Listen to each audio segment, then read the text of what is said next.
Hey there all YouTubers. Today I want some grilled ribs, and the pit I want to use is the Rectech Bullseye.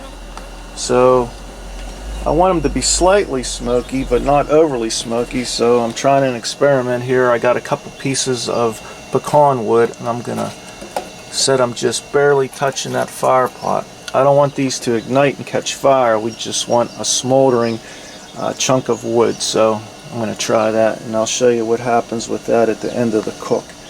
And we will be adding lava rock to the heat deflector plate, and this is to get that grilled flavor, that char-grilled flavor that you get when the juices drip down onto lava rock, just like people put lava rock into their propane grills for that char flavor.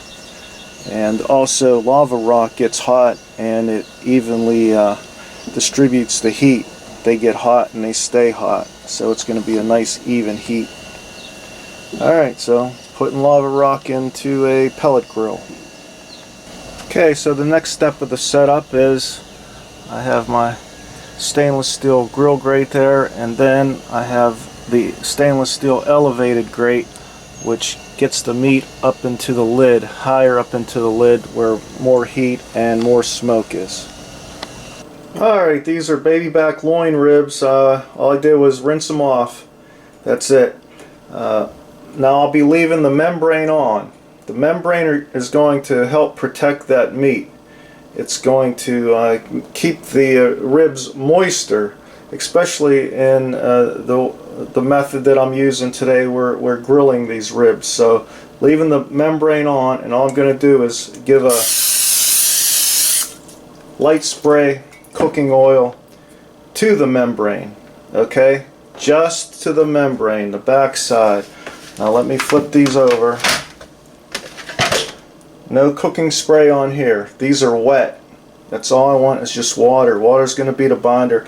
All we're going to do is hit it with a little bit of salt and black pepper. That's it. These are going to be backyard grilled ribs. I'm just going to season them and put them right on the grill. Now, when you guys are purchasing ribs, make sure you get fresh ribs, and they're not ribs that have sodium solution added to them. If you do get ribs with sodium solution added, you might not want to add additional salt or rubs with a lot of salt in it, because it's going to be way too salty. So these are fresh. That's why we're going with salt and pepper.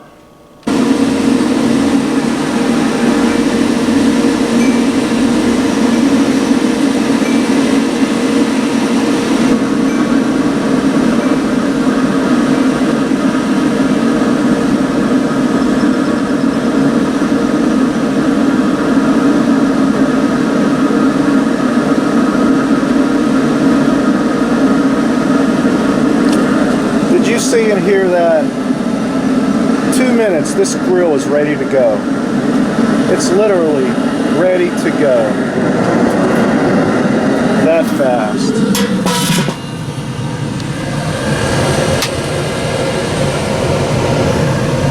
Ready to go.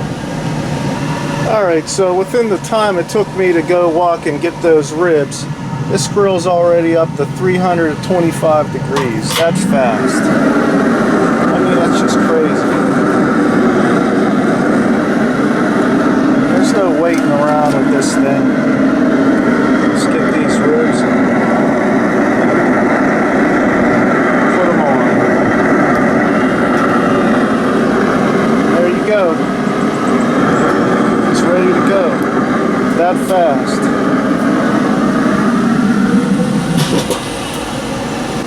Alright, we're at the half hour mark, and we've stabilized our temp to right around 300. So between 275 and 300 is what we like for grilled ribs, open pit style.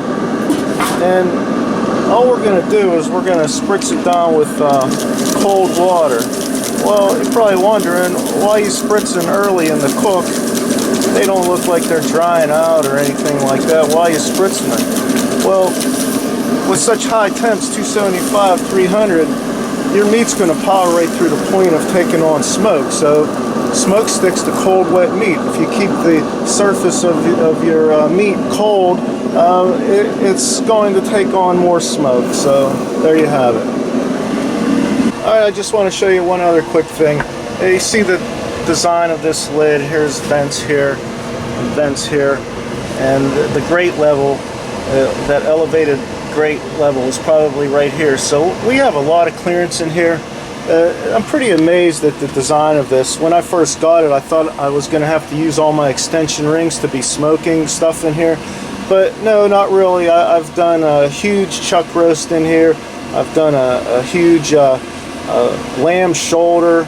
I mean, my next thing is I'm going to have to get a pork butt and see if I could put a pork butt up on that elevated rack. I might have to take the thermometer off of there because it sticks down, but I tell you what, there's a lot of room in this so-called grill. And now the thing is this is not set and forget. You know, everybody with the pellet grills, you get those, you know, up and down swings of smoke and then high heat. This thing, once you set it, it's pretty stable. I'm very impressed with it. So, alright, enough of my yapping. Sorry, but one last thing. You take the lid off of this, you could leave it off for 10-15 minutes and fool around with your meat as much as you want. The temps are going to drop with this setup. Now, UDS, Weber Smoky Mountain, or a PBC, you take that lid off and you're saucing, you're flipping, you're spritzing, your temps are skyrocketing, and you guys know what I'm talking about. So it's exactly the opposite with this. I could take this lid off, I could check out my meat as long as I want. Check it out. I'm not worried about temps spiking. What am I saying here? I don't know. Just stating the facts on what I see. It's kind of cool, that's what I'm saying. Alright, 2.5 hours. Still under 300 here. Check them out. Wow, look at the color on that. Beautiful. Beautiful, I tell you.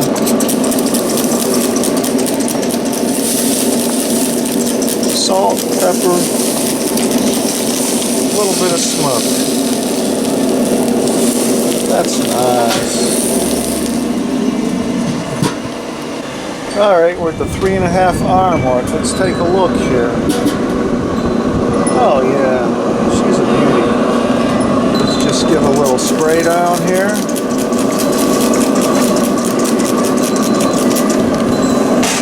Makes it nice and glossy for one of those money shots. Oh yeah, that's the trick.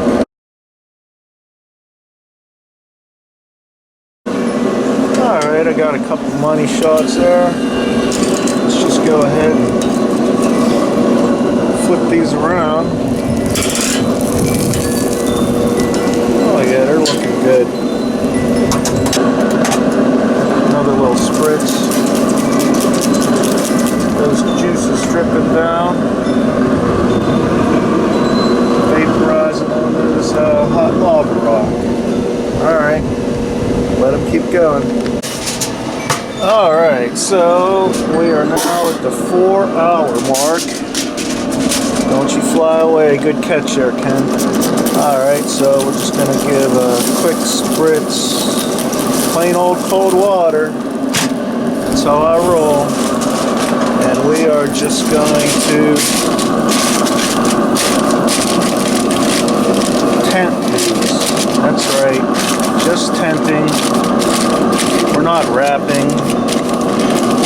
I don't want steamed meat. I don't want braised meat. I just want to try to speed things along and try to keep some of that nice color. That's it. Okay, so here we are at the 5-hour mark. Watch this. grab these. We are going to flip them over like this. Just like that. Okay? I'll be back to deal with you later. Alright, so can you see that? We left that membrane on there. That's to protect that meat. Alright, so now we're going to take it off. That's right, we're going to take it off now. It smells really good. So let's just see if we could go ahead and get that membrane started there. Grab it. Yeah, see it comes right off. And we're just going to keep working our way. Keep working our way, pulling that membrane off. And I have no doubt that it does keep the meat a little bit more juicy doing it like this. So, alright, so for these kind of ribs, really there is only one kind of sauce to put on here. And it would be a vinegar based Carolina sauce. And of course I have to go with the PIF sauce. Phil and Florence's made from scratch pork and chicken vinegar sauce. And when I first opened this up, it smells really buttery, kind of a buttery. So let me just give a taste here. It's the first time I'm tasting it. Just get a little teaspoon here.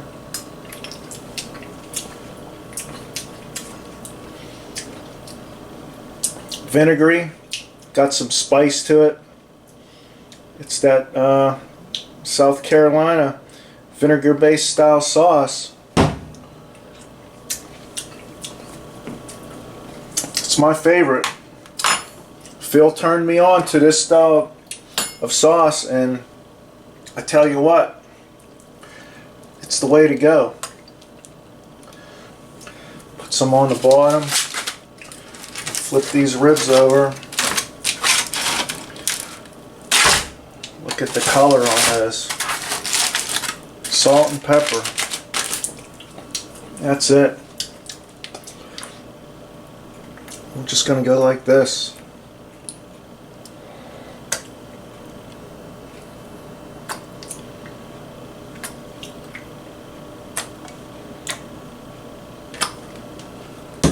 Alright, well there you go. We're going to get it back on the pit.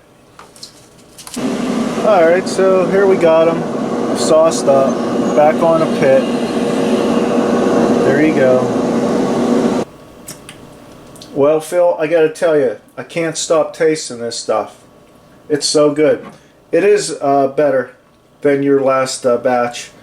And I don't know what you got in here, but the blend of vinegars and the spice, the pepper, it's so good.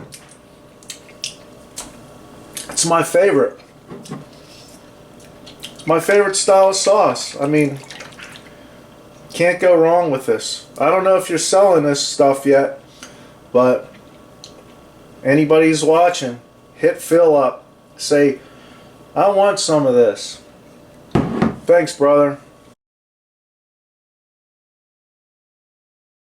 Alright, that sauce is set up enough for me. Would you look at that? Oh, it's looking awesome. Alright, it's getting ready to storm out here, so we got to wrap this up. Alright, so after being tented lightly for about 15 minutes here, that's what they're looking like. Some beauties. Look at that. Alright, so let's go ahead and cut them up.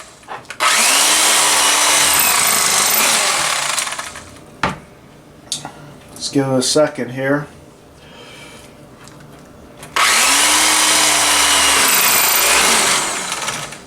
Give it a second. Alright, so these are not smoked, these are grilled ribs. But as you can see,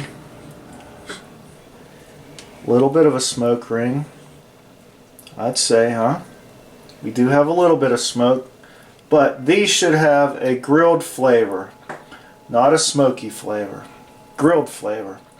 Alright, so we're going to bring in Mrs. HMB for the tasting, or the eating, of these grilled ribs. And you tell me, sweetie. Look, see how the smoke ring is forming? Even though these are grilled ribs. Well, there you go. You tell me, are they more like a smoky rib or a grilled rib? Yeah, see the smoke rings forming? Just takes a second. See that, people? Smoky. Smoky grilled. Mmm. Yeah, tender, huh? Boy, look at that. It's really tender. So, leaving the membrane on during the cooking process keeps the meat from drying out, wouldn't you say? Mm-hmm. Yeah. What do you think of that Phil sauce? Oh, it's out of this world. Yeah. Vinegary, spicy. Look at that. See how it's turning? Mm-hmm. It's not instant. It just, you know, once the air hits it a little bit, now it's turning. Mm-hmm. Oh, that's good.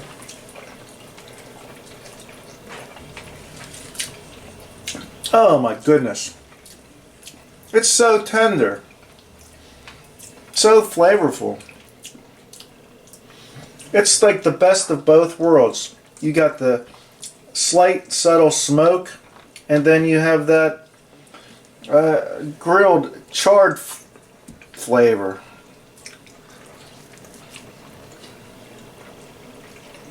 Oh my goodness, 5 hours. And I have to say this again, I get like a buttery kind of hint to it. I think that's that Phil sauce.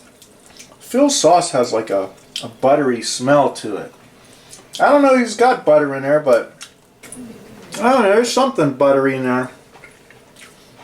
That's really good. It is really good. Well, there you go. Clean bone.